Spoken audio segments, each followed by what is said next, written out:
Hello friends, welcome to TMS talks. இன்றைக்கி நம்ம விஜய் சேதுபதி, நித்யா மேனன் நடித்த தலைவன் தலைவி படம் பற்றி தான் பார்க்க போகிறோம். அந்த பாண்டியராஜ் டைரக்ஷனில் சந்தோஷ் நாராயணன் மியூசிக்கில் வெளிவந்த படம். ஸோ இந்த படத்தோட ஒன்லைன் பார்த்திங்கன்னா, ஹஸ்பண்ட் அண்ட் ஒய்ஃப் ரிலேஷன்ஷிப், அப்புறம் ஃபேமிலிக்குள்ளே என்னென்ன பிரச்சனை வருது, மேரேஜ் லைஃபு, ஸோ லவ், அப்புறம் குடும்பத்தில் என்னென்ன சண்டை வருது, ஸோ மாமியார் மருமக சண்டை, நாத்தனா மருமக சண்டை, அந்த மாதிரி நிறைய சீக்வன்ஸ் இருக்கும். ஸோ 2 பேருக்கும் கல்யாணம் ஆகும். ஸோ கல்யாணத்துக்கப்புறம் அவங்களுக்குள்ள என்னென்ன பிரச்சனை வருது, மறுபடியும் ஒன்று சேர்றாங்களா இல்லையா, யாரெல்லாம் பிரச்சனை பண்ணுறாங்க, எதுக்காக பிரச்சனை வருது, அதுதான் full and full family oriented and husband and wife related படம் தான் இது. ஸோ படத்தோட பாசிட்டிவ் நெகட்டிவ் பற்றி பார்ப்போம். பாசிட்டிவ் பார்த்திங்கன்னா, ஸ்டோரி ஓரளவு கொஞ்சம் நல்லாவே இருந்துச்சு. ரொம்ப மோசம்னு சொல்ல முடியாது. விஜய் சேதுபதி இதுக்கு முன்னாடி நடித்த ஏஸ் படம் பார்த்திங்கன்னா ரொம்பவே மொக்கையாக இருக்கும்.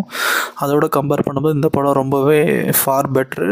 ஸோ கேரக்டருமே நிறைய பேர் நடிச்சிருப்பாங்க. ஸோ சரவணன், தீபாக்கா, அப்புறம் யோகி பாபு, காளி வெங்கட், இன்னும் நிறைய அப்புறம் ஆர்கே சுரேஷ், இன்னும் நிறைய பேர் போட்டு படத்தை இது பண்ணியிருப்பாங்க.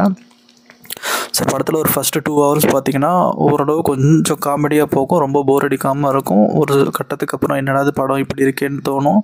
பட் லாஸ்ட்டு 30 minutes தான் கொஞ்சம் விறுவிறுப்பாகவும் சென்டிமெண்ட் சீன் அது இதுன்னு போட்டு வச்சுருப்பாங்க. ஸோ விஜய் சேதுபதி ஆக்டிங் பார்த்திங்கன்னா வழக்கம் போல் யதார்த்தமாக நடிச்சிருப்பாரு. ஆனால் என்ன ஒரு பிரச்சனை அப்படின்னா, அந்த படத்தில் கத்தி கத்தி பேசுகிறார், ரொம்ப சவுண்டாக இருக்கும். ஸோ தேட்டரில் சவுண்டு கம்மியாக வச்சாங்கன்னா நல்லாயிருக்கும். ஏன்னா அது ஒன்று தான் ரொம்ப இரிட்டேட்டிங்காக இருந்துச்சு. படத்துலையே சொல்லுவாங்க, நித்யா மேனன் வந்து விஜய் சேதுபதி இந்த மாதிரி கத்தாதீங்க சார் அப்படின்ட்டு. ஏன்னா அவர் பேசுகிறதே அந்த மாதிரி தான் இருக்கும். கேரக்டர் அந்த மாதிரி கொடுத்து வச்சுருக்காங்களா என்னன்னு தெரியல. படம் ஃபுல்லாக கத்திக்கிட்டே இருப்பார், ரொம்ப சவுண்டாக. அதுவே கொஞ்சம் ஆடாக இருந்துச்சு. ஸோ நித்யா மேனனும் ரொம்ப சூப்பராக ஆக்ட் பண்ணியிருந்தாங்க. ஸோ 2 பேருக்கும் வர சண்டைகள், மறுபடியும் ஒன்று சேர்றது, சண்டை ஒன்று சேர்றது, ஸோ இப்படி பார்த்திங்கன்னா ஒரு லூப்பில் இருக்கிற மாதிரி இருக்கும். ஸோ நடுவில் யோகி பாபு சீன் தான் படத்தில் இன்ட்ரோ சீனே. யோகி பாபு சீன் தான் வரும். அவர் வந்து ஒரு நல்ல கேரக்டர் நடிச்சிருப்பார். அவருக்கு வந்து கொஞ்சம் சின்ன ரோல் தான். ஸோ பட் இருந்தாலும் யோகி பாபு விஜய் சேதுபதி காம்பினேஷன் நல்லாயிருக்கும். இதில் வந்து தனித்தனியாக தான் இருக்கும் போர்ஷன், பட் அவர் வந்து ஜென்ரல் கேரக்டரில் நடிச்சிருப்பார். ஸோ அப்புறம் நித்யா மேனனுக்கு மாமியார் அவரை தீபாக்கா வந்து சூப்பராக நடிச்சிருப்பாங்க. அப்புறம் நித்யா மேனன் அந்த ஹீரோயினுக்கு வந்து நாத்தனாராக ஒருத்தவங்க வருவாங்க. நாத்தனார்னா வில்லின்னு சொல்லுவாங்க பார்த்திங்களா, அந்த மாதிரி இந்த படத்தில் செமையாக வில்லத்தனை பண்ணி அவங்களும் அவங்க அம்மாவும் சேர்ந்து விஜய் சேதுபதிக்கும் நித்யா மேனன் நடுவில் பஞ்சாயத்து மூட்டி விடுறது, பிரச்சனை கிளப்பி விடுறது, அந்த மாதிரி நித்யா மேனனோட அம்மா சைடும் கொஞ்சம் பிரச்சனை இது பண்ணுவாங்க.